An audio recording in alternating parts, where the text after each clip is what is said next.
This is a quote from Saussure. Quote, the essence of a language, has nothing to do with the phonic nature of a linguistic sign. Right? The essence of a language has nothing to do with the phonic nature of a linguistic sign. Okay. What does that mean? Well, if we're attempting to understand the structure of a language, right? If we're attempting to understand the structure, right? And we're attempting to account for the operational laws that govern the structure of this language, right? So the essence of it, what it is, of a language, has nothing to do with the phonic nature of the linguistic sign. The question is, well, what is the phonic nature of the sign? And also, what is the sign? I'm not going to get into what the sign is just yet, because that is its own beast that we need to discuss. But I'm going to approach that discussion slowly, so that by the end of this you'll know exactly what the sign is, what the component parts are, how we understand it, how it's used, and blah, blah, blah, blah. But the phonic nature has to do with basically the speech acts, right? So what it's saying is that we can't really understand what language is about by simply understanding, or simply attempting to understand, the sounds that are being made, right? Because the sound that I make for sneakers, sneakers, or shoe, is different from, then this is the, I'm so bad in languages, but, which is weird, is different from the Spanish term for the same, zapatos, right? Zapatos and shoe mean basically, and we'll talk about what that means later, mean the same thing, shoe. But talking about the phonic nature, talking about how I am, while it's important to understand the phonic nature of these things in the world, and how we describe these things in the world, what we have to recognize is that a descriptive account of our speech acts, and this is really the technical point, right? A descriptive account of our speech acts will not help us in understanding the conditions for the possibility of language, right? Because as you recognize, as I showed you in the last video, the speech act comes as a consequence of our language, right? My particular ability to speak, birth, death, I've drawn this several times in the last series, is contingent on the prior existence of a language and the existence of language after I've passed, right? Language was here before me, before my birth. Language will be language. Language was here before my birth. Language will be here after my death. I'm born into language. And what happens is I participate in language, right? I have this participation, if you will, with language. So it's sort of like this, in a sense. Why? Because I learn to speak. Analyzing the phonic nature of my speech activity will help me understand, and there are rules, as we said, the grammar, and this all predated Saussure, so he doesn't want to sort of rehash the same thing. You know, we can use grammar to understand my speech acts.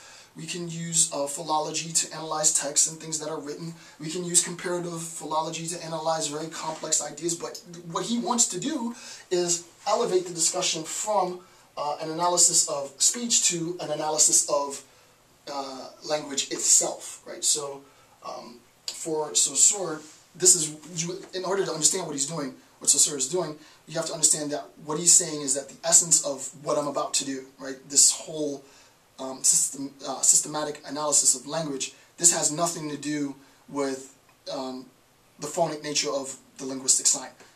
There's still more that needs to be discussed in the linguistic sign part, but I can't get into the sign right now because, you know, I've structured my lecture in a different way. So, phonic representations are arbitrary, and I actually want to see when do I discuss, because I do want to sort of talk about it now. I don't talk about it for a while. Yeah, I don't talk about it for a while, but I'll wait. Okay. Phonic representations are arbitrary. The example that I gave you was a perfect way, just a very general way. I don't want to get too deep yet. So the phonic representations, the bullet point right underneath that says phonic representations are arbitrary. What does that mean? I say shoe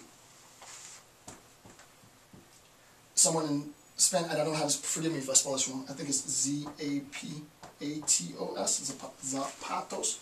Shoes, zapatos mean the same thing. It's arbitrary, the words that we use. I can use some other word for shoe. I can use whatever other, put in whatever word that you like. It seems that it's that simple. It's actually a little bit deeper. I don't want to complicate it yet, because remember, we're born into this linguistic community. So the linguistic community, to be technical, could select a different term.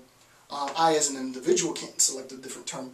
The linguistic community can select a different term for shoe, and then that would mean the same as zapatos and so on, right? So, but the fact that it's shoe and it's not some other term is completely arbitrary. If the community said that what we're going to agree is that we're going to call this thing whatever you want to call it, then that would be the case. So phonic representations are arbitrary. I think this example sort of, it should make it clear, right? The fact that it's shoe, it could be any other term. The fact that it's zapatos, it could be any other term. Next point, there's a relationship between the phonic nature and the sign, right? There's a representation between the phonic nature and the sign. That I can't discuss now at all, right?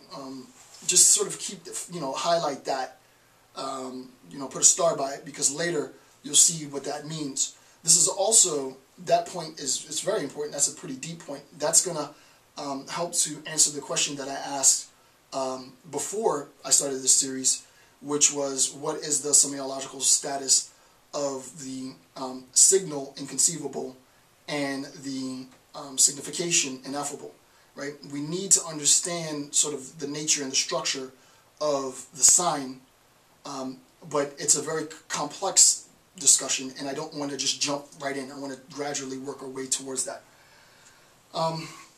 So the conclusion is, therefore, the relationship between the phonic nature and the sign is necessarily arbitrary, right? So this is technically a hypothetical syllogism. I don't want to get too complicated, but the argument is phonic representations are arbitrary, right? Phonic representations are arbitrary. I showed that with shoe and zapatos. There's a relationship between the phonic nature and the sign. So the phonic nature is connected in some way to the sign. So if the phonic nature is arbitrary and the phonic nature is connected to the sign, there has to be a sense in which, and the conclusion is that the phonic nature and the sign are arbitrary, right? That relationship to the sign is arbitrary. We'll talk about that in more detail later. I just wanted to get that point out now. And I'll make sense of it in a second.